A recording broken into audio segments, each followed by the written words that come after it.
Welcome to Orlando City Stadium as we get set. A brief rain delay, but the fans are still out in full force, getting ready to support their hometown pride against the visiting Washington Spirit. A huge game in the NWSL race for the playoffs coming your way in just a minute.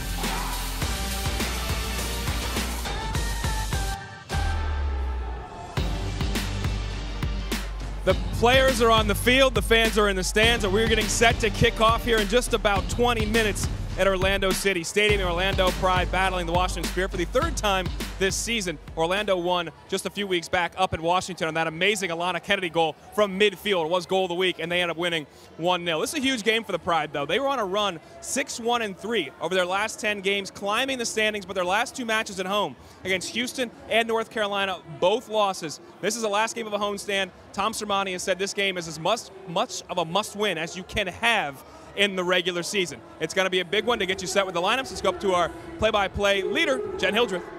Thanks so much, Dalen. Yes, welcome into our booth. Great to be back here at Orlando City Stadium, and we'll deal with the rain, but I think it's moved out for now, so kickoff not too far away from you guys. And as Dalen said, this is a pretty important game for Orlando, a team that was in second place but has now dropped down to fourth, and they do not want to keep dropping. However, they've got to get some things to keep clicking. Inconsistency has really been one of the words we've heard a lot. So let's try to get a look at our lineups for tonight. We'll give you a look at both teams.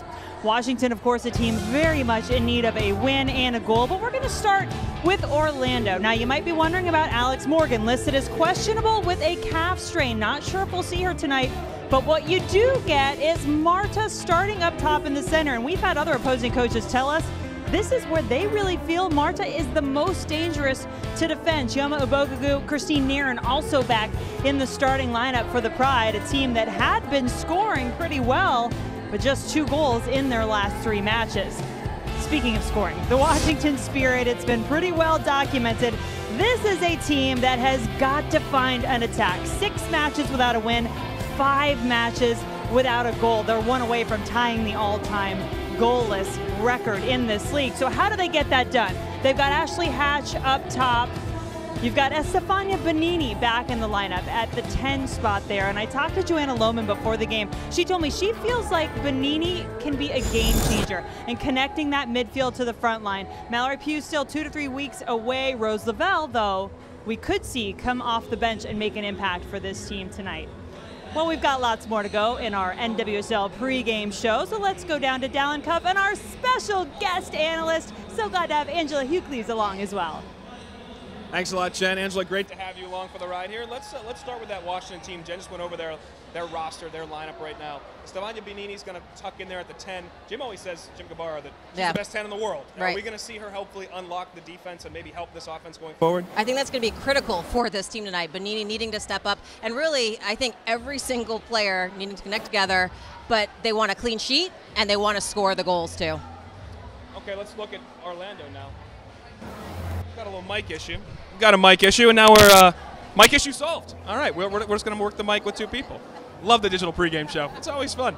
Let's talk about this Orlando team. This team was flying high. We always talk about all the big names they have. Alex Morgan took a knock. Look, she may not play tonight, but this team should be a team contending with North Carolina. We said the same thing last week, and they got blown out by North Carolina. So how hard is it when you go through a stretch like this to try to bring everybody together? What is the key for them coming into this game today to walk out here with 3 points they got to have? Yeah, you know, it's interesting because, you know, we talked with Tommy Sermani earlier this week and that must-win situation, but in talking to some of the players at practice as well, they want to be able to connect, and having some of the injuries, having some of the difference in lineup, it's really a balance of connecting and focusing on what they need to, but also enjoying this moment and what they're really out there to do and just letting everything else go.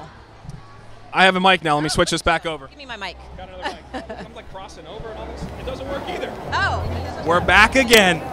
Again, I love the digital pregame show. All right, we've had some 2 games that have already taken place this week in NWSL. Let's get you highlights. We start with Wednesday night with that aforementioned Courage. These guys are ridiculous. They are just dismantling teams. Crystal Dunn, player of the month in June, keeps it going in July, gets right on the mark, 20th minute mark. She's great. 4 out of the top 9 goal scorers in this league are on North Carolina. So you have Crystal Dunn just firing it up. You have Lynn Williams, again, another fantastic goal scorer. Dabinia. All of these players are stepping up and really producing for Carolina. And let's add Heather O'Reilly into the mix. She came in the 75th minute coming back from Arsenal. Another former women's national team player. That team is stacked, Paul Riley has. Now, Portland and Utah, this is last night. This is 63 seconds into the game. Hello, Tobin Heath. Just tips it over the top of Abby Smith. Unfortunate for her. Lindsay Horan adds her 7th goal of the season. She's tied for the league lead. They go on to trounce Utah 4-0. Here's the slate for the night coming up. Sky Blue against Chicago. Chicago needs points at 22 points they sit on right now. Tied with Orlando. They need a result on the road against the team that's struggling the most in the league. Sky Blue. Seattle against Houston comes up tonight. Seattle, the team in second as we go to the standings and take a look at those. North Carolina still up top. They may clinch a playoff spot before we get out of this month. I don't even know if that's mathematically correct. Maybe I shouldn't say that, but it could happen. I mean, North Carolina, I think, is just a well-respected team in this entire league by all the players and all the teams. But they are so far ahead of Seattle, looking at that 23 points compared to North Carolina, 39, and Portland as well tied with Seattle. Seattle, one thing they have going for them, they have 2 games in hand on North Carolina, Portland, and 1 game in hand on everybody around them. So they really need to get points tonight against a Houston team that still is hanging on there. If Houston wins, they'd be on 20 points, and we're right in the mix. 2 through 6 right now. Yeah. A ton of fun as we get into the summer here. This race for the top 4 is going to be great. All right, let's. We always like to do in the digital pregame show is hear from you guys. Have a little Twitter question, so let's start that. The first question is coming in from Chris Foster at Come On Chris. He said, with Lavelle Sullivan, Rose Lavelle, Andy Sullivan, and Rebecca Quinn, the Spirit have some of the best midfield talent in NWSL. Why are they struggling? Now, Lavelle has only played 4 games in a total of 113 minutes. Yeah. So outside of that, why are they struggling? You know, it's if I had that answer, then I would be coaching the team. But there are so many different factors when you're a professional at this level. Again, when you have the injuries and the mix of lineups that this team has had, you know, there's that inconsistency, and you really want to build that chemistry off the field, and then you start seeing it on the field as well. But you want to make sure that you're having the repetition of the same players in some parts in order to produce what we would hope that they would want to see. Talked to Andy Sullivan before the game, and one thing she said, just her rookie year, she was #1 overall pick. She's never lost like this. Right. And it really is shaking her a little bit, but saying she's got good friends around her, family around her. Yeah. Talked to Sam Ewis and other national team players that have helped her kind of through this. What did you do as a player if you went through these kind of struggles? What do you do to kind of keep your positive morale as you're going through it? Again, they haven't scored since May 27th. Right, yeah, I talked to Andy. She's like, yeah, this is frustrating. And obviously this happens, right? But you cannot stay in that slump for too long. And again, you focus on the basics, you focus on the things that you can control, you build that confidence back up, and you try to get that monkey off of your back. Would be a huge opportunity against this Orlando team. Mind you, they did lose, like we said a couple weeks ago, to Orlando, but they played them really tough, especially the last 70 minutes they were in it. Let's move on to the next question. From Sarah at Brainfreeze 1728. Crafty, Sarah. All right, how do you think Tournament of Nations at the end of the month will affect NWSL games, and especially teams which are making playoff runs? Well, as we just mentioned, you had 6 teams in the mix for three spots. North Carolina, they're in. But North Carolina, though, is also playing in the International Champions Cup.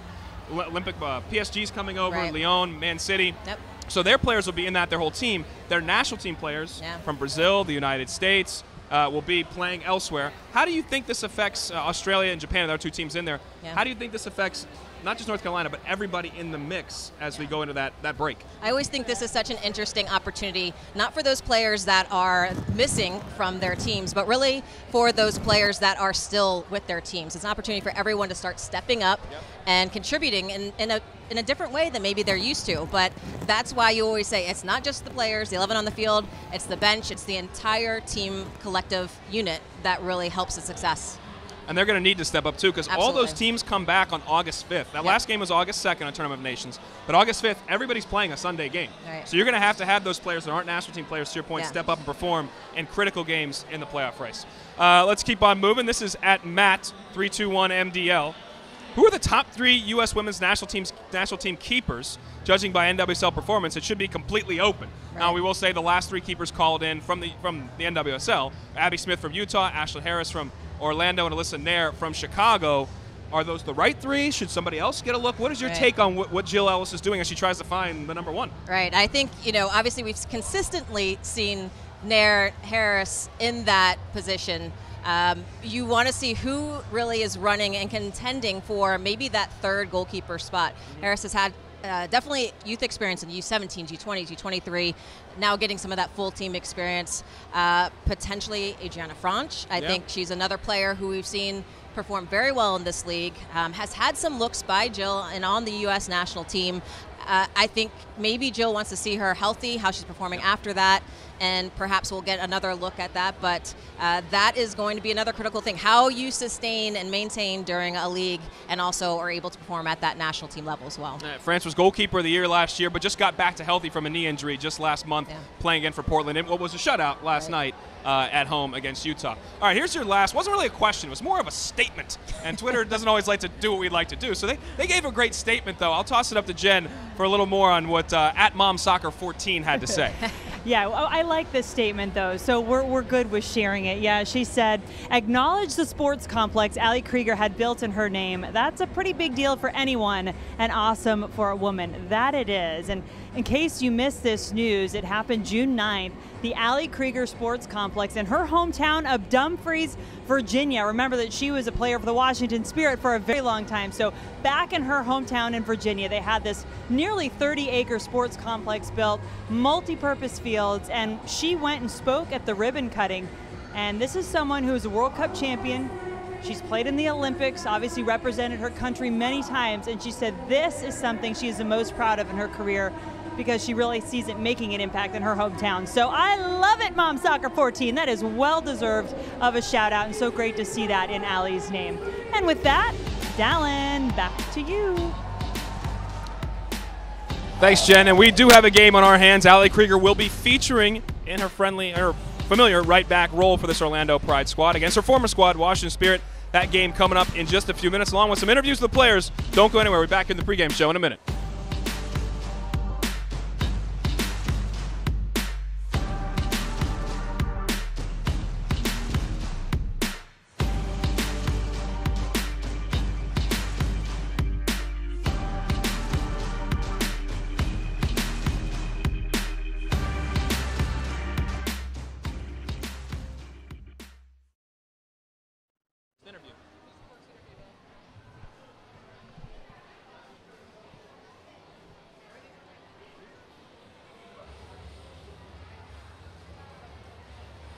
Back here at Orlando City Stadium as the fans get ready in the rain to take on the Spirit, a team that they beat, the Pride, up in Washington just a few weeks back, 1-0 through Alana Kennedy's phenomenal midfield goal. But Tom Sermanni will be the first one to tell you they want to play better. They need to have better performances and meet the talent they have on this roster. One of the big additions in the offseason who's been a stalwart in the midfield is Emily Van Egmond, and she is with Angela now.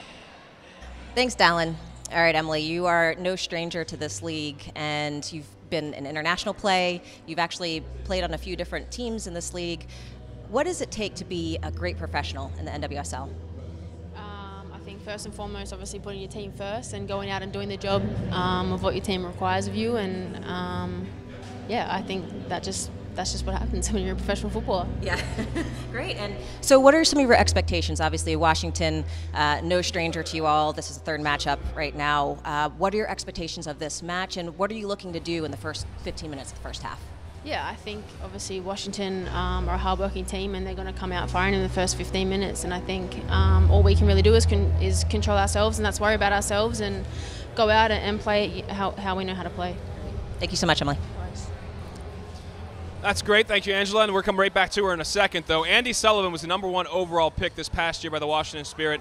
Had such tremendous success in her career at Stanford. Obviously, going through this new experience, struggling a little bit with this Washington Spirit team as they have a ton of young talent, but putting it together and getting the results that Jim Gabarra expects. Ange is with Andi. All right, Andi, I am so honored to finally meet you. I can't believe it's taken this long. You've had a wealth of experience, although newer to the NWSL. A wealth of international experience with the national team, youth level as well. What are you most proud of in terms of what you're bringing to not only your club, but this league? Wow, that's a good question. I think something I'm proud of is just kind of staying in each moment, and like it's been a tough season for us, but always kind of staying engaged on the current play and just trying to lift my team up, and that's something that the experience with youth national teams, the national team, and college, all that stuff really helps me in that environment now. Yeah, absolutely. And you kind of alluded to a little bit of a rough season. You've come from exceptional teams and success. What is that like to deal with a little bit of that frustration when you're not seeing the same type of success right now? Yeah, I mean, it's extremely frustrating because obviously everyone here wants to win, but at the same time, this league is very competitive and all the games are close, so just keep pushing, and yeah, that's something that's not easy and been a bit of adjustment, but it's a competitive league, and I feel like everyone in our team is still growing and developing. All right, so we're expecting a goal out of you tonight. What are you thinking for the first 5-10 minutes of the game? Let's hope so. I think we really need to come out strong, so hopefully something happens early. Great. Thanks so much. Appreciate it. I like Angela laying the pressure on there. Come out there and get a goal early. Andy Sullivan be her first NWSL goal. Now, we talk about the youth of the Spirit team all the time and how many key players they have that are under the age of 25. Well, they do have Tori Huster, who's done this for a few years in the NWSL, is one of their leaders in the midfield, and Ange caught up with Tori. All right, Tori. Let's start off on a great note here. 100 appearances. Huge milestone. Tell me what that feels like to you. It comes from a lot of hard work, I think, for the last 6 seasons. Just blood, sweat, and tears, honestly. And I've been really happy to play for the Spirit for all 6 years as well. I think it's one of the things that I most value is loyalty, and I'm happy to say and proud to say that I've played for the Spirit. Nice, and you mentioned it, 6 years. You are the most veteran player on this club team. What do you feel is the most important contribution that you've made thus far, as well as this current season? I think experience is everything. I think we have a lot of young players who have played 1 or 2 seasons in the league, and I think if I can give them any sort of advice, it's just being as consistent as possible. And I think I've tried to instill that in them every day at training because it's just very important. And honestly, you practice like you play, and we've been trying to do that all season. Absolutely. And I'm a former midfielder, so I always believe it's like a battle of the midfielders when it comes to games like these especially. Tough competition, but what do you feel like are going to be the most important keys for you personally as well as your team? I think if we can be as calm as possible, but also have a little bit of rage too. I think the game ebbs and flows all the time, but if we can be sharp in the downturns of the game, I think we're going to be better off and take our chances when we get them. Awesome. Thanks so much, Troy. Appreciate it. Thank you. Great stuff. Thanks for joining us on the NWSL pregame show. Get ready, grab your remotes now, turn over to ESPN News. We get set to kick off between the Pride and the Spirit. This Pride team has lost back-to-back home games. They're going to come out with desperation. They're going to come up led by the 5-time World Player of the Year, Marta. We can't wait to see it. Head to ESPN News. Kickoff in just a few minutes.